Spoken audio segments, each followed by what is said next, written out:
देवियों और सज्जनों, मैं दो टूक शब्दों में कुछ बड़े कटु सत्य आपको कहना चाहता हूं, ठीक है।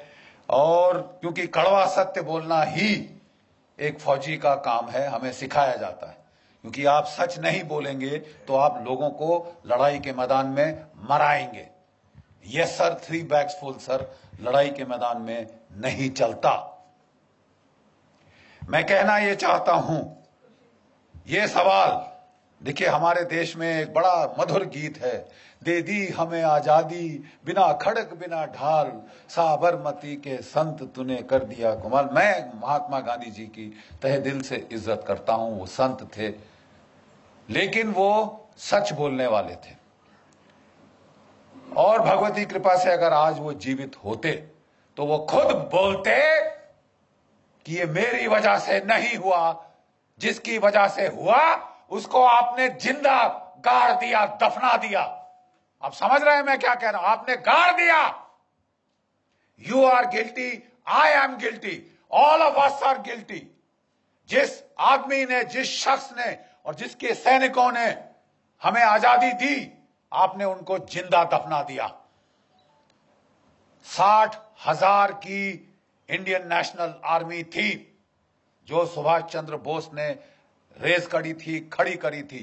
3 डिविजन्स थी इसके अंदर, और इनमें से 60,000 में से 26,000, जरा आंकड़ों पे ध्यान दीजिए, 60,000 में से 26,000 शहादत और कुर्बानी उनको मिली, प्राप्त हुई।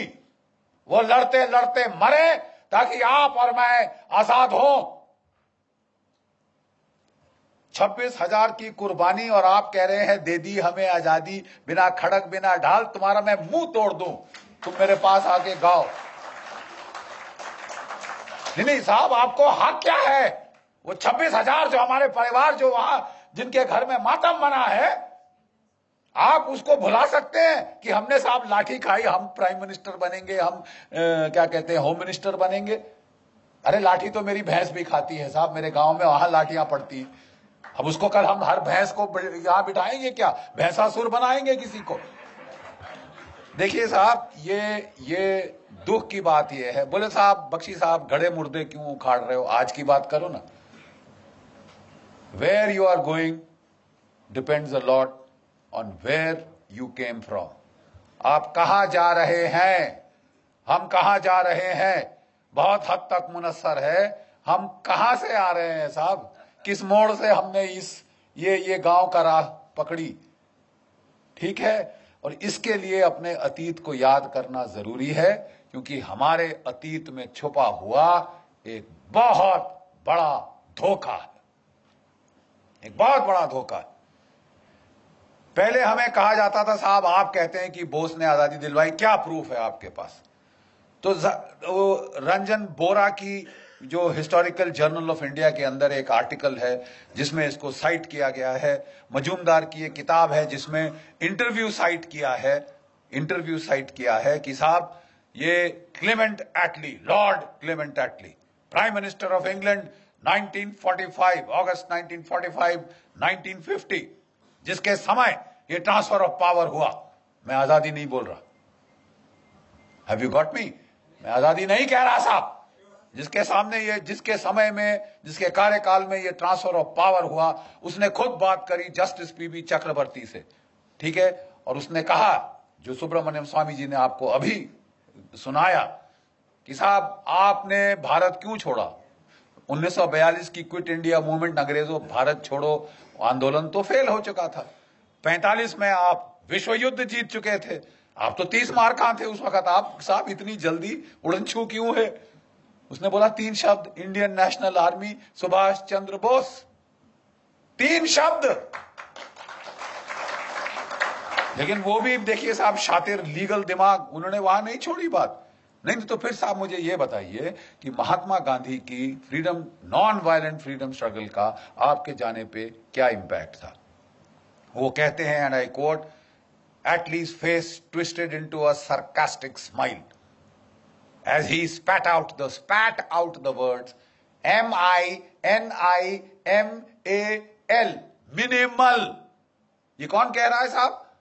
जिसने ये फैसला लिया, जिसने ये हस्ताक्षर किए। उससे बड़ा कोई चश्मदीन गवाह आप ढूंढ सकते हैं तो बता दीजिए। लेकिन हमें बोला गया साहब नहीं नहीं नहीं नहीं बख्शी साहब, if you are a historical scholar how can you, ये तो टर्शियरी एविडेंस है। किसी ने किसी को कहते सुना, उसने रिकॉर्ड किया, उसने आर्टिकल में लिखा, आप उसको ला रहे साहब। This is not primary source. तो लेडीज एंड जेंटलमैन, देवी और सज्जनों, मैं कहना चाहता हूं कि पिछले कुछ दिनों से हमारा INA trust, Netaji Subhash Chandra Bose INA trust और हमारे कुछ सहयोगी, खासकर डॉक्टर कल्याण कुमार डे, किसी दिन हम लोग इस शख्स का इज्जत से नाम लेंगे। इन्होंने जाके लंदन में ट्रांसफर ऑफ पावर आर्काइव्स में कई सालों का रिसर्च किया। इन्होंने उसको लाके एक छोटा सा मोनोग्राफ बनाया और मेरे पास बेचारे लेके आए। ये अमेरिका में रहते हैं, वहां काम करते हैं, डॉक्टर कल्याण कुमार डे। बोले जनरल साहब जरा ये देखिए। साहब मेरे रोंगटे खड़े हो गए। उन्होंने चिट्ठियां पूरी की पूरी, ही डिड नॉट साइट कि साहब ये डॉक्यूमेंट है, वो पूरी पूरी चिट्ठी रिप्रोड्यूस करती है साहब। और इनकी बुनियाद पे अब मेरी किताब में लाना चाहता हूं, बोस और Gandhi, who made India free. दो टूक शब्दों में साहब हो जाए, फैसला हो जाए। शास्त्रार्थ का हमें शौक है इस देश में, तो जरा साहब एक बारी बैठ के फैसला हो जाए। बोस और Gandhi, who made India free. और अब हम आपको दिखाएंगे जो हमारे पास डॉक्यूमेंट्री एविडेंस है।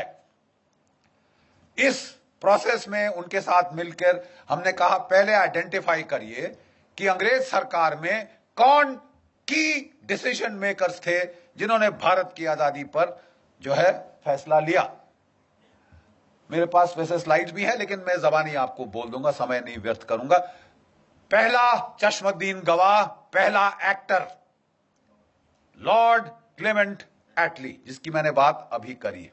ठीक है साहब। लंदन में Pethick Lawrence, secretary of state for India. Simon Cripps, वो क्रिप्स मिशन वाला, वो उस वक्त ट्रेड का सेक्रेटरी था, बट उसने भारत के इसमें बहुत भारी रोल अदा किया है।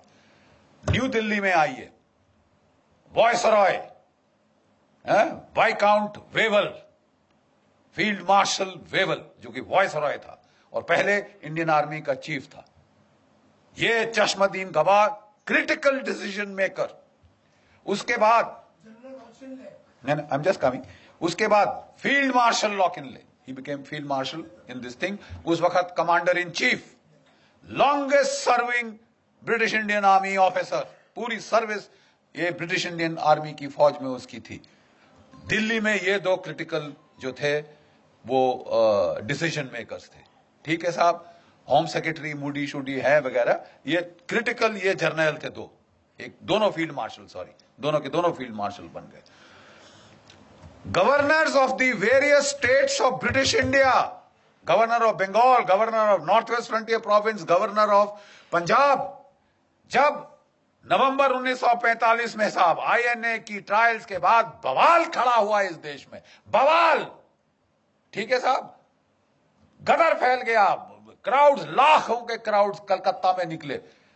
गवर्नर वेस्ट बंगाल रिपोर्ट देता है, हमने फायर खोला, भीड़ थोड़ी देर तक वेवर हुई, फिर दोबारा हमले पे आ गई। अपने लाशों को उठा के साइड करके वो फिर हमले पे आ गए। हमने पहली बार भारतवर्ष में देखा है ये होता हुआ।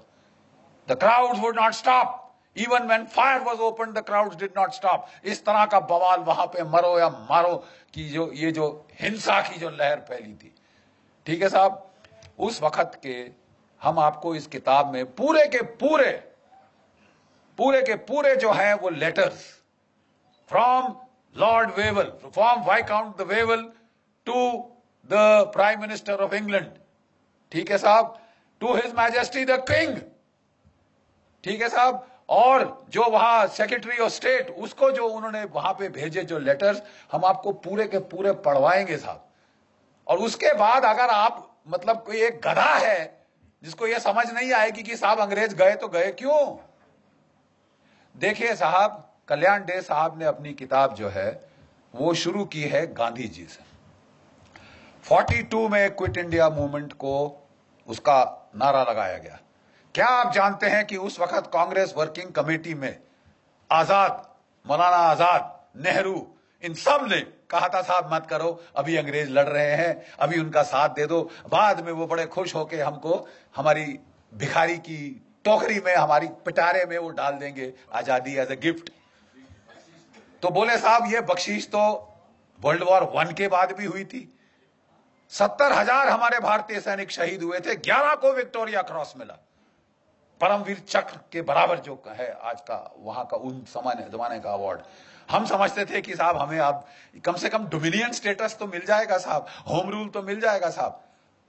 पंजाब जहां से मैक्सिमम आर्मी उस वक्त की गई थी, वहां पे जनरल डायर ने फायर खोला और 1000 मार दे, 1,500 हमारे जो है हिंदुस्तानी मार डाले। ये गिफ्ट था ब्रिटिश एम्पायर का, ये ग्रेटिट्यूड था ब्रिटिश एम्पायर का।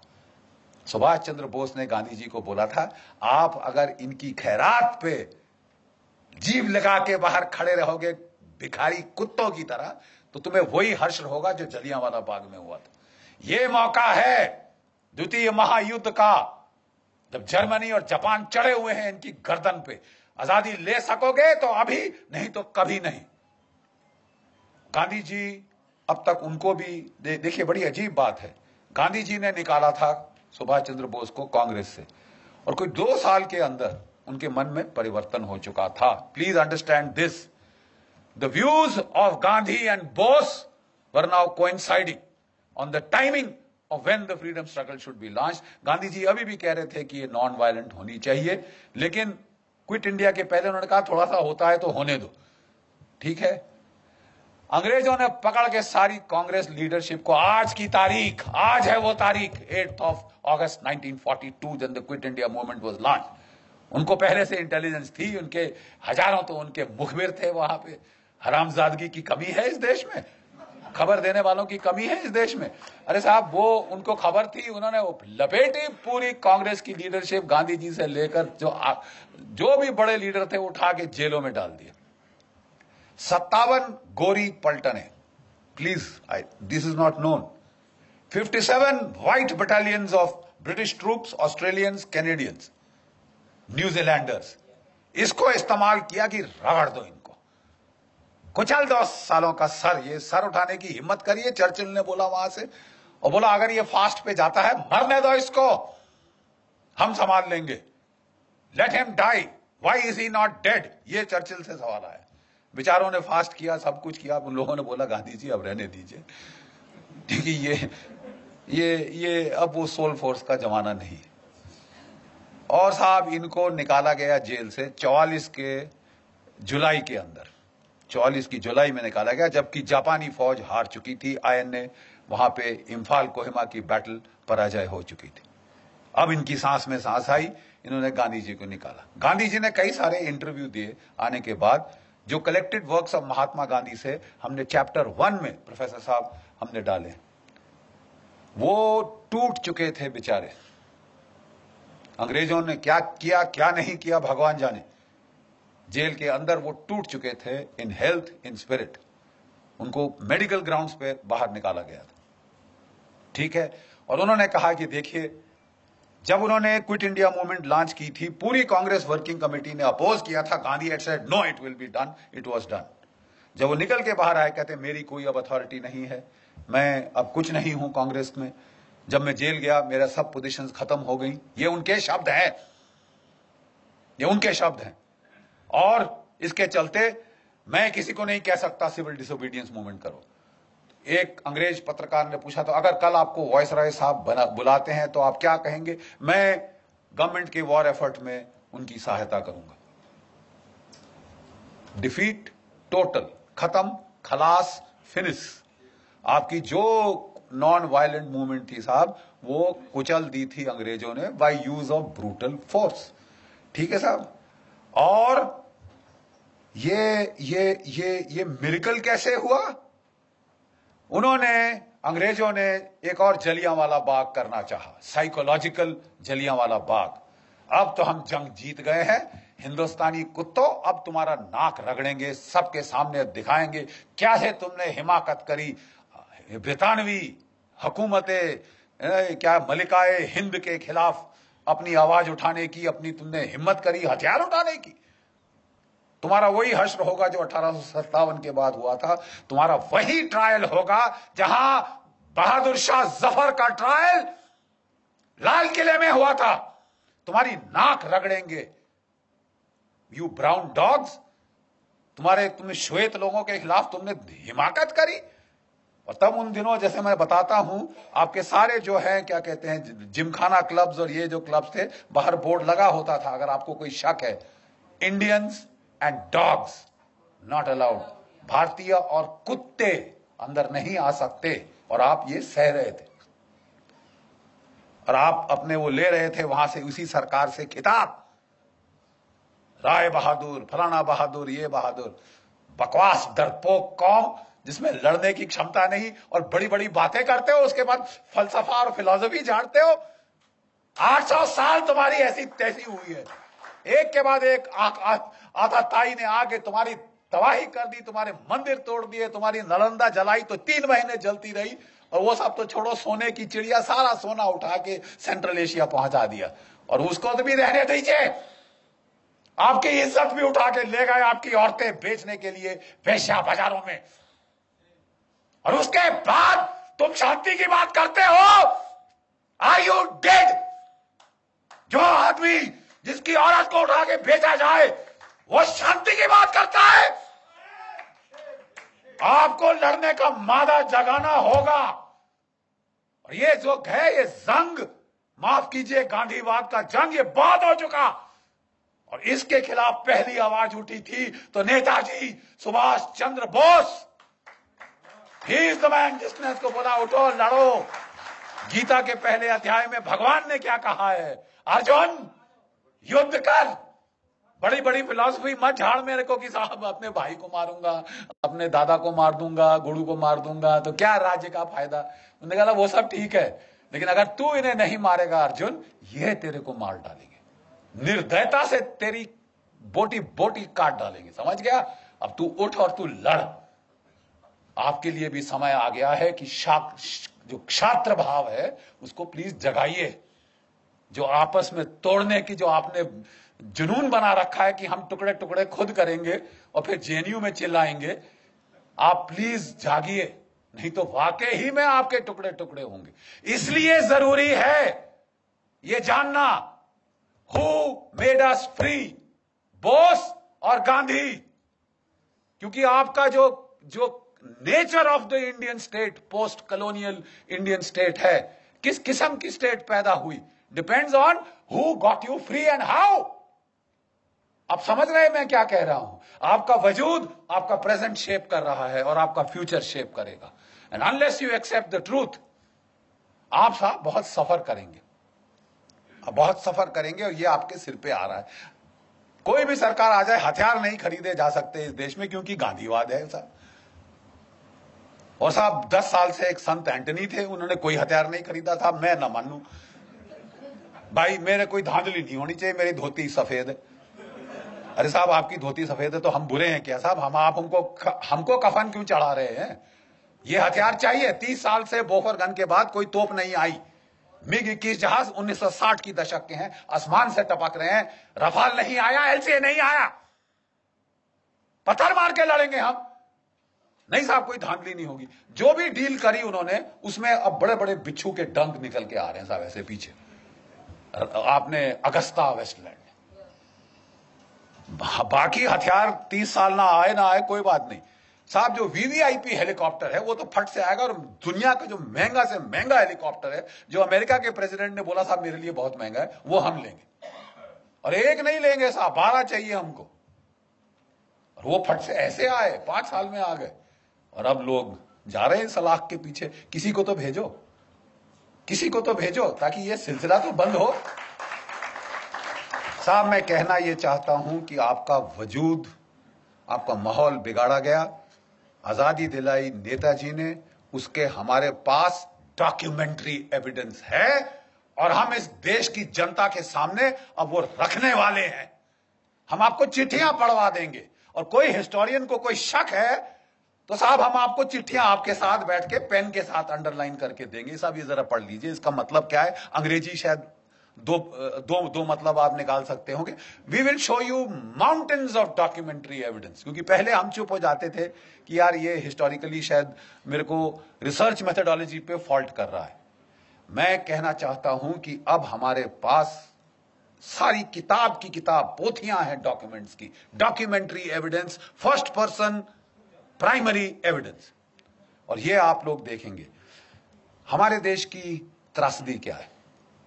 आजादी दिलाई नेताजी ने, सुभाष चंद्र बोस ने। अंग्रेजों ने बोला नाक रगड़ेंगे, बम फट गया। जिस आईएनए की खबर उन्होंने छुपा के रखी थी 5 साल लड़ाई के, 6 साल लड़ाई के, वो एकदम से बाहर आई। उन्होंने बोला बहुत पब्लिक ट्रायल होगी ताकि हिंदुस्तान की फौज ठंडे पसीने माथे पे आ जाएंगे, हम फांसी पे टांगेंगे सालों, जैसे 1857 में टांगा था। लेकिन एक फर्क था, 25 लाख भारत की फौज की नफरी हो चुकी थी सेकेंड वर्ल्ड वॉर के एंड तक। 25 लाख, आज 13 लाख। अब समझ रहे हैं, 22.5 मिलियन, 25 लाख फौज थी जो हर मैदान जंग लड़ चुकी थी।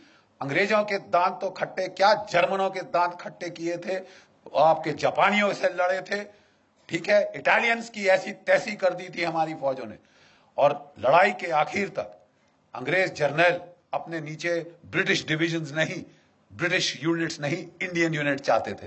बोलते साहब इनके खाने पे आधा खर्चा होता है, लड़ते दुगना है, लड़ते दुगना है। ये एक भारत एक महान विश्व शक्ति के रूप में उभर सकता था। प्लीज ध्यान से सुनिए जो मैं कह रहा हूं। भारत एक विश्व शक्ति के रूप में उभर सकता था क्योंकि 25 लाख की फौज विदाउट कंस्क्रिप्शन, बाकी सब जगह बाई फोर्स लोगों को भेजा जाता था फौज में, यहां वॉलंटियर होके 25 लाख है। ठीक है साहब, अगर ये सेना रहती, चीन क्या कौन सी ताकत थी जो इस देश का मुकाबला कर सकती थी। जाने के पहले अंग्रेजों ने इस फौज को 3.5 लाख कर दिया, 25 लाख से 3.5 लाख किया और उसका फिर 2 में बांट दिया। पाकिस्तान की फौज, हिंदुस्तान की फौज यहां से निकली। अंग्रेजों ने, ध्यान से सुनिए, अंग्रेजों ने जब जापान को जीत लिया, जर्मनी को जीत लिया, बोला यहां के लोगों का जो लड़ने का मादा ही खत्म कर देंगे। ऐसी पैसिफिक कॉन्स्टिट्यूशन इंपोज करी कि ये देश कभी उठ ना सके। अब तक जर्मनी जापान उठ नहीं पाए, आर्थिक रूप से कहीं भी पहुंच गए हो दुनिया में, militarily they count for zilch, 0।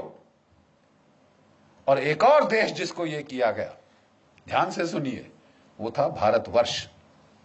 25 lakh की फौज काटी, 3.5 लाख पे लाए, 2 टुकड़े कर दिए और सोने पे सुहागा एक ऐसे बंदे को प्राइम मिनिस्टर चुना, सिलेक्ट किया गया, इलेक्ट नहीं हुआ।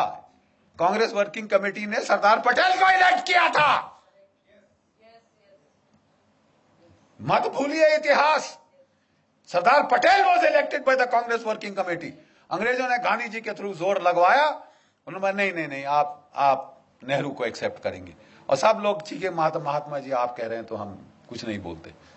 और बहुत नेचुरली खुंदक तो आई होगी सरदार पटेल बेचारों को, इलेक्ट मैं हुआ, सिलेक्ट ये हुए, जैसे इमरान खान हुए हैं बाय द वे। तो साहब एक उनको वो लेके आए नेहरू जी को, और जो हमारा पहला कमांडर इन चीफ था of the British Indian army, वो था जनरल सर रॉय बुचर। उसने कहा अब मेरा नया बॉस आया है, तो अच्छी नई वर्दी निकाल के, बूट चमका के, टोपी डाल के बेचारा फाइल पकड़ के आया, केन नेल के आया, सैल्यूट किया अपने प्राइम मिनिस्टर को, नौकरी तो बनानी होती है साहब। तो सैल्यूट करके आया साहब, बोले हाँ जी क्या लेके आए जनरल साहब? तो बोले कि साहब ये expansion and modernisation plans of the Indian army. General, I don't need an army, this is a peaceful country, I only need the police, who needs you, get out. इस बेचारे जो general Roy sir Roy Bucher था, उसके चेहरे पे जो भाव आया उस वक्त, ये प्रधानमंत्री है। जब वो ऑफिस के बाहर आया तो किसी उसके जूनियर एडीसी ने पूछा सर क्या हो गया, you seem to have seen a ghost. तो वो कहता कि जी ऐसा ही कुछ है। कहता अच्छा मैं तो जा रहा हूं, अभी इनको संभालने दो अपना। अगर सरदार पटेल ना होते, आपकी फौज डिसबैंड कर दी गई होती। Do you know this? दो चीजों ने आपको बचाया, एक पाकिस्तान ने, एक सरदार पटेल ने। पाकिस्तान ने हमला कर दिया, उन्होंने नहीं इंतजार किया, उन्होंने शांति के नारे नहीं लगाए। लेकिन जो कुछ भी आप कह दो, उनमें इतनी तो शर्म थी कि आजाद पाकिस्तान का जो पहला गवर्नर जनरल था वो एक मुसलमान था, जिना। और हमारा कौन था? Lord Louis Mountbatten. प्यार था साहब, इश्क इश्क इश्क था। लेडी माउंटबेटन को दूर थोड़ी ना जाने दिया जा सकता है। तो बोले आप रहिए साहब। अरे यार, हम मर गए, 26,000 हमारे शहीद हो गए इनको निकालने के लिए, और तुम यहां रोक के, वो खानदान को यहां रोक के हमारे ऊपर राज कराने के लिए बिठा रहे हो। और जब पार्टीशन की रॉयट्स हुई तो इन्होंने उसको बोल दिया एक मीटिंग में, you please handle. Are you sure you are the prime minister? वो भी सरकास्टिकली बोला Mountbatten, Jawaharlal you are the prime minister, you want me to take charge? नहीं नहीं जी, हमारी तो यार ये तो हाल है। ऐसी आप पे सरकार थोपी गई जो हिंदुस्तान का मिलिट्री पोटेंशियल न्यूटर कर दे। अब बिल्कुल यही हुआ। अगर पाकिस्तान ना होता, इन्होंने हमारी फौज की ऐसी तैसी कर देनी थी। ठीक है साहब, ये गांधीवाद जो था, इसने हमारी फौज का सफाया कर देना था। और पाकिस्तान के टैंक वाकई 1965 में दिल्ली में आके नमाज पढ़ते। ये इस किस्म की ट्रेचरी हमारे साथ हुई। और एक भगवान का लाख शुक्र है पाकिस्तान का, जिसने हमको लड़ना सिखाया, मार लगाता रहा जब तक कि लड़ने को राजी नहीं हुए अपनी जान बचाने के लिए ही। और दूसरा, एक चीन की पीपल्स लिबरेशन आर्मी। 1962 में उन्होंने ऐसी करारी लात मारी कि ये नेहरू परिवार का जो उस वक्त हाल था, कभी अमेरिका को अपनी ट्रूप्स भेजो, अपने जहाज भेजो, बोलिए आपकी एयरफोर्स कहां है? आपने लगाई? तुम्हारे पास इतनी बड़ी एयरफोर्स है, तुमने लगाई? 1962 में नहीं लगाई साहब, बिठा के रखा। और आप अमेरिकी एयरफोर्स मान रहे हो, रॉयल एयरफोर्स मान रहे हो, मतलब it was Tamasha. Thank God 1964 में वो अल्लाह ताला को प्यारे हो गए, भगवान उनकी आत्मा को शांति दे, और हमें बख्शा। और 10 साल में ये देश रीमिलिटराइज हुआ। 65 की लड़ाई में हमने पाकिस्तान के साथ ड्रॉ हुआ, let's not be beat around the bush, ठीक है साहब। और 71 तक हमारे जर्नल, हमारे लड़के सब सीख चुके थे और पाकिस्तान के 2 टुकड़े कर दिए। चंद्रगुप्त मौर्य की विजय के बाद अगर पहली बड़ी विजय हुई है तो वो 1971 में हुई। 1971 में कहने को मैं ये कह रहा हूं, देवियों और सज्जनों, हमारे देश के साथ धोखा हुआ। नेताजी जिन्होंने आपको आजाद कराया, वो ताइपे ताइवान नहीं गए थे। जो कांपेताई जापानीज इंटेलिजेंस थी, उन्होंने पहले से उनके लिए प्लान बना रखे थे। उनको एक मित्सुबिशी बॉम्बर में बिठा के वो साइगॉन से मंचूरिया ले गए थे। एक रशियन स्पीकिंग जापानीज जनरल उनके साथ था, जो इंटरप्रेटर का काम करना था। वो लैंड किए मंचूरिया में और वहां से वो सीधा रूसियों के पास गए। ओम्स्क शहर साइबेरिया में, जहां की रशियन गवर्नमेंट मूव करी थी वर्ल्ड वॉर 2 के टाइम, ठीक है, ओम्स्क साइबेरिया, वहां पे आजाद हिंद फौज की एम्बेसी थी। अब जानते हैं, वहां दूतावास था आजाद हिंद फौज का, ठीक है साहब। और वहां पे काटो कानो नाम का कोड नेम था उसका, वहां पे एम्बेसडर था। नेताजी सीधे उसके पास गए, जो सोना दिया था भारतीय मूल के लोगों ने वो साथ ले गए, ताकि अगर नई फौज खड़ी करनी पड़े तो उसके लिए पेमेंट करेंगे। वहां रहे, 3 ब्रॉडकास्ट उनके यहां पे रिकॉर्ड हुए हैं। उनके 3 ब्रॉडकास्ट रिकॉर्ड हुए हैं साहब, दिसंबर 1945, जनवरी 1946 और लास्ट ब्रॉडकास्ट रूस से 18 फरवरी 1946। उसके बाद तब तक अंग्रेजों को बिल्कुल क्लियर पता चल गया था। अब तो रेडियो ब्रॉडकास्ट भी थे, एविडेंस लेके पहुंच गए स्टालिन के पास कि साहब ये तो हिटलर का साथ दिया इसने, तुम्हारा जानी दुश्मन, इसका कुछ करो। वो जॉर्जिन है ऐसा। अब वो था खुंदकी, सीधा लेज़नविस्की प्रिजन, सेल नंबर 45, साइबेरिया। यहां होम मिनिस्टर, होम सेक्रेटरी जो था मूडी अंग्रेजों का, वो लिखता है, let him be where he is. ये लिखित है, मैं मुंह से नहीं कह रहा साहब। इट्स नॉट आपने मेरे को बताया, मैंने मेरी मम्मी को बताया, मम्मी ने मेरे पोते को बताया। Direct written recorded evidence. Let him be where he is. Hindustan में कोई जेल नहीं जो उसे रोक सके। हिंदुस्तान में पुष्पिंदर कोई जेल नहीं जो उनको रोक सकती थी अंदर। ठीक है साहब। और वहां पे उन्होंने सिर्फ एक चीज मांगी जो मेरी रिसर्च अभी तक मुझे बताती है, वी वांट टू इंटेरोगेट। हम नेताजी को इंटेरोगेट करना चाहते हैं। आप इंटेरोगेशन का मतलब जानते हैं? नहीं जानते तो यहां फौजियों से पूछिए, पूछिए इनसे इंटेरोगेशन का क्या मतलब होता है। लेडीज एंड जेंटलमैन, कटु सत्य यह है कि उनको टॉर्चर करके मारा गया। और जो ये कहानी थी प्लेन क्रैश की, जो जापानियों ने छोड़ी थी डिसेप्शन के तौर पे ताकि अंग्रेज उनके पीछा ना करें, उसको अंग्रेजों ने उठाया। भाई जो मर चुका है वो चीख थोड़ी ना मारेगा। और आप और मैं, हम हाथ पे हाथ धर के बैठे रहे। जब जिस इंसान ने आपको आजादी दी उसे यत्नाएं देकर प्लास्टिक का बैग्स आखिर में सिर पे लाके दम घोट के मार डाला गया हो। हम सारे इस मर्डर में शामिल हैं अपनी चुप्पी के मारे। और 70 साल के बाद भी आप चुप हो, लेकिन हम आपको चुप नहीं रहने देंगे। हम फौजी ने अब ये ठान लिया है साहब, हम आपको चुप रहने नहीं देंगे। बहुत अच्छा कहा हमारे मिश्रा जी ने कि साहब अभी समय है। हां, अब समय है। 14 अक्टूबर इस साल हम तमाम स्टेट कैपिटल्स में हमारी जो वेटरन्स इंडिया है, हमारी जो नेताजी सुभाष चंद्र बोस INA ट्रस्ट है, आपकी कर्नल साहब की जो ऑर्गेनाइजेशन है हमारी, हम लोग एकजुट होकर मिलकर, अलग अलग करेंगे तो बारिश जैसे कोई असर नहीं होगा। इकट्ठे बनोगे तो जल प्रपात बनेगा जो फाड़ देगा डैम की दीवार को भी। हम लोग सारे स्टेट कैपिटल्स में चलो दिल्ली का नारा लगा के वहां से लोग ला रहे हैं दिल्ली। सारी स्टेट कैपिटल्स में कोई संगठन की जरूरत नहीं है आपके। हम सिर्फ चाहते हैं, जैसे कर्नल साहब बहुत अच्छी तरह से बोलते हैं, अगर आप जय हिंद बोलने को तैयार हो आप जुड़ जाओ। तुम फौजी हो, तुम नहीं हो, तुम सिविलियन हो, तुम कुछ भी हो, आप हमारे सैनिक हैं। जो जय हिंद बोलने को तैयार है वो आ जाए। जहां भी हो 10, 15, 20 इकट्ठे करो जिस भी शहर में। लेकिन 14 अक्टूबर को पहला चलो दिल्ली अभियान शुरू होगा और 21 अक्टूबर को, जो कि नेताजी आजाद हिंद फौज की 75वीं वर्षगांठ है एस्टैब्लिशमेंट ऑफ हुकूमत अर्जी आजाद हिंद सिंगापुर में 1943 में नेताजी ने आजाद हिंद सरकार की गठन करी थी, अपने नोट्स दिए थे, अपनी स्टैंप्स दी थी और ब्रिटेन और अमेरिका पे वॉर डिक्लेयर किया था। और इसके चलते ही ये INA के सिपाही बचे, इन्हें कोई फांसी नहीं टांग सका। साहब हमको तो there was a declaration of war, I am legally entitled to fight. ये ओथ शोध छोड़ो।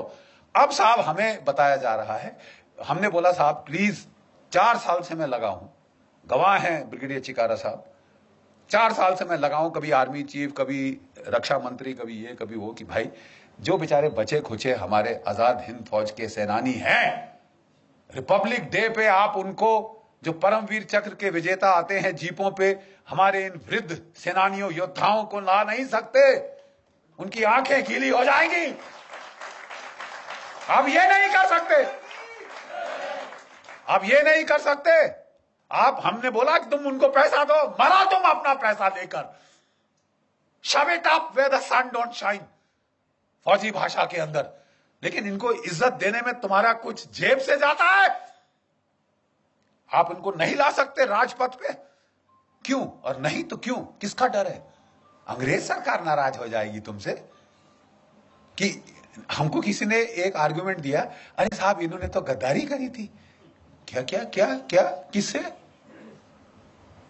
आप कहना चाहते हैं कि इन्होंने अपनी ओथ वायलेट करी साहब, जो इन्होंने ब्रितानवी सरकार, हुकूमत ब्रिटानिया, क्वीन एलिजाबेथ और किंग जॉर्ज II के नाम पे ली थी। जब मेरा देश है तो किंग जॉर्ज II कौन होता है? मेरा देश के लिए मैं लड़ूंगा, मैं मैं किसी का भाड़े का पिट्ठू नहीं हूं कि मैं अंग्रेज सरकार के लिए अपनी ओथ पे मैं कायम रहूंगा। अगर मेरे देश का सवाल है, भाड़ में गई तेरी ओथ, मैं ये लेके ऐसे पांव से कुचलता हूं अभी लिखी तेरी ओथ। आप कह रहे हो कि 70 साल आजादी के बाद 71वें साल में तुम INA के वेटरन्स को रिपब्लिक डे परेड पे नहीं ला सकते। चलिए साहब, यही बात रही। हम साहब रहे बेवकूफ आम हिंदुस्तानी, बड़े बड़े शातिर दिमाग सारे हमारी सरकारों में बैठे हैं, और वो हमें कह रहे हैं तुम बेवकूफ हो। हाँ साहब, हम बेवकूफ हैं, but we are emotional bloody फूल्स।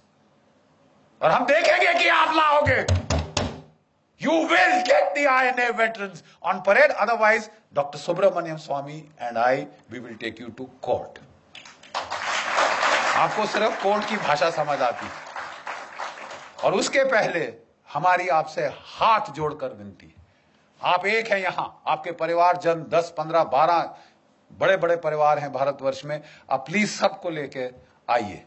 21 अक्टूबर को हमने सरकार से मांग करी है कि सरकार एक फंक्शन करे, या प्रधानमंत्री जी या राष्ट्रपति जी तिरंगे झंडे को लहराएं on the 75th anniversary of हुकूमत आजाद हिंद फॉर्मेशन। लेकिन अगर कुछ नहीं हुआ तो आप समझते हैं कि ये खाली चला जाएगा? जी नहीं, हम करेंगे, हम याद करेंगे। We will not forget and we will not forgive. हम भूलेंगे नहीं और हम कभी माफ नहीं करेंगे। जो गद्दारी तुमने करी है, जिसे तुम छुपा रहे हो, क्योंकि कितने सारे नौकरशाहों का, कितने सारे इंटेलिजेंस ब्यूरोज के चीफ का नाम आज कीचड़ में होगा अगर असलियत आ जाए सामने। आप छुपा रहे हो, लेकिन आप हमेशा के लिए नहीं छुपा सकते। जितना ज्यादा छुपाओगे, ये अंदर राक्षस तुम्हारी पेट में बढ़ेगा और ये फूट के बाहर निकलेगा। और जनता का जब समुदाय यहां आ जाएगा, the voice of the people is the voice of God. आपकी जन साधारण की आवाज भगवान की आवाज। अब प्लीज एकत्रित होइए और 21 अक्टूबर को अगर सरकार कुछ नहीं करती, इंडिया गेट पे हम इकट्ठे हो रहे हैं। अच्छे खुले मैदान हैं, जितने मर्जी आप चाहते हैं आप वहां ला सकते हैं। आइए हमारे साथ जुड़ जाइए और जरा अपनी आवाज उठाइए। आप today you are empowered by the net. आपकी आवाज सिर्फ आपके घर के 4 दीवारी तक नहीं रहेगी। जरा नेट के बटन दबाइए और इस आवाज को, इस चीख को आप प्लीज पूरे देश, पूरे भारतवर्ष में फैला दीजिए। आखिरी में मैं सिपाही हूं और एक सिपाही की तरह अंत करना चाहूंगा। Pushpinder, sorry for taking your time, but जब भी हमारी पलटनें हमले के लिए जाती थी तो वो जोर से एक बार पलटन का जंगी नारा दहाड़ती थी, और दहाड़ इतनी जोर से कि पहाड़ से पत्थर मैंने गिरते देखे हैं कारगिल की ऊंचाइयों से, और दुश्मन के दिल दहल जाते हैं, क्योंकि इस दहाड़ का मतलब है हम आ रहे हैं सालो, we are coming to get you. आप लोग मेरी पलटन की याद ताजा कर देंगे मेरे साथ, इस बुड्ढे के साथ। आइए मेरे साथ जरा देखें, इस बुड्ढे में ज्यादा जोश है या आप में?